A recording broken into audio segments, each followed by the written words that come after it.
On the 27th of April, 1985, the Royal Australian Navy's former flagship, the carrier Melbourne, left Sydney on her last voyage, towed away to an ignominious end in a Chinese shipbreaker's yard. In spite of a few vestiges of rust, Melbourne retained her dignity to the end, as the grand old lady she was. During her service, large sums were spent modernising her. However, these refits served to extend her effective life into the 1980s. Although not a modern ship by superpower standards, right to the end of her career, Melbourne provided her aircrew with a viable platform to project Australia's contribution to sea power for peace.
Melbourne's departure removes the last tangible reminder of the Navy's former glory. When Melbourne and her air group were operational, the RAN was numbered amongst that elite minority of the world's navies which operate fixed-wing aircraft at sea.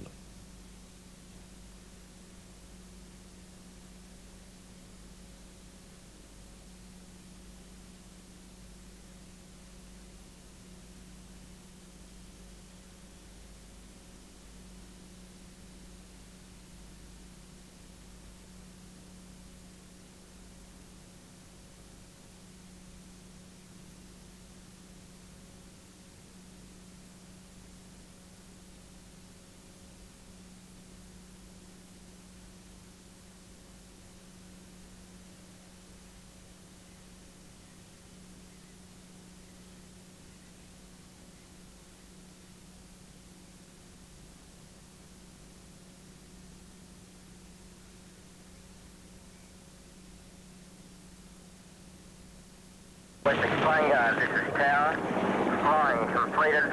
Return to ship. Land 6 foot. With Melbourne's passing, a significant defence capability has been lost. Melbourne was built as the name ship of the Royal Navy's Majestic class of light fleet carrier. She was only partially complete at the end of World War II and work was stopped. Following her purchase by Australia, the ship was modified to include all the latest technological advances: angled flight deck, steam catapult and mirror landing site. Melbourne first commissioned in 1955, equipped with Sea Venoms, Gannets and Sycamore helicopters.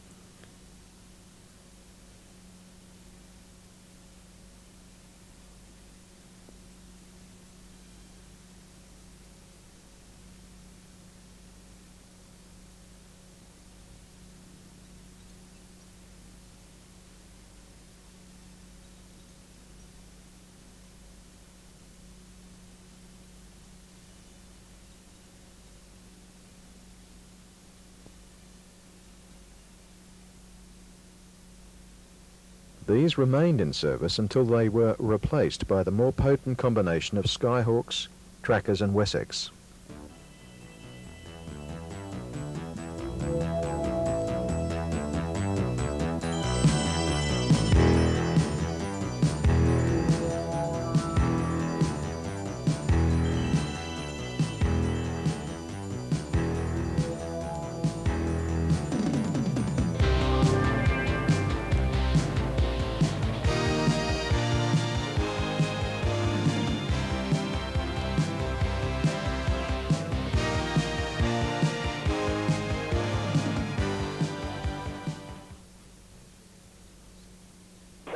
is seeking lead. Hot.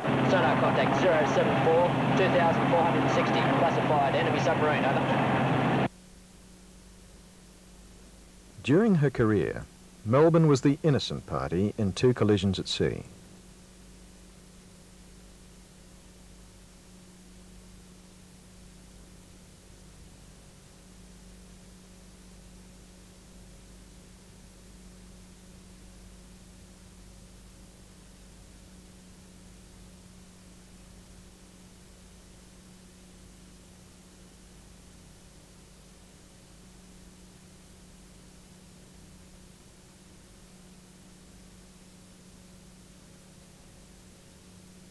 She also had accidents, but probably less than her fair share. These saw the name jinx ship applied by the largely uninformed media.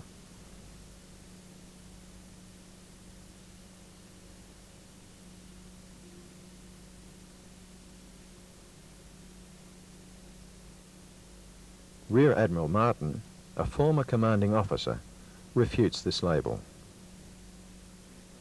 An advertisement to Australia's commitment to regional security and cooperation.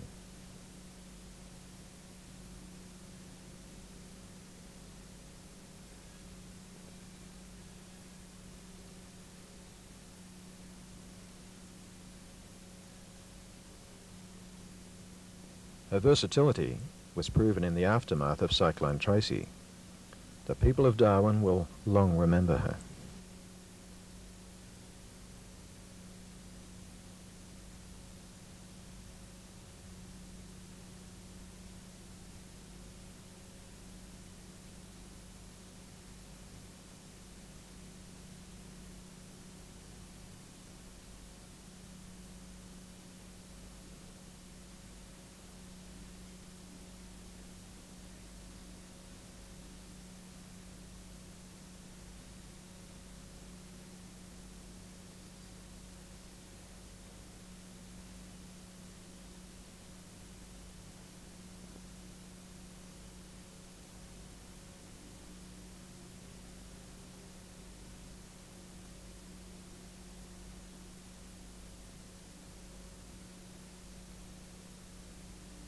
For over 25 years, Melbourne was that little piece of home away from home for Australia's Fleet Air Arm, the aviators and their aircraft.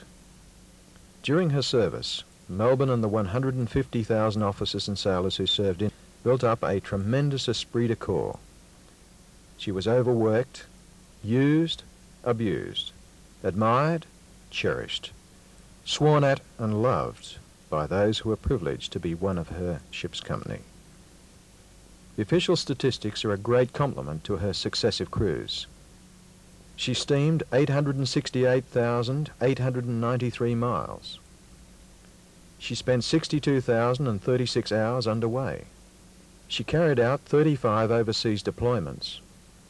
She achieved more than 100,000 fixed-wing landings.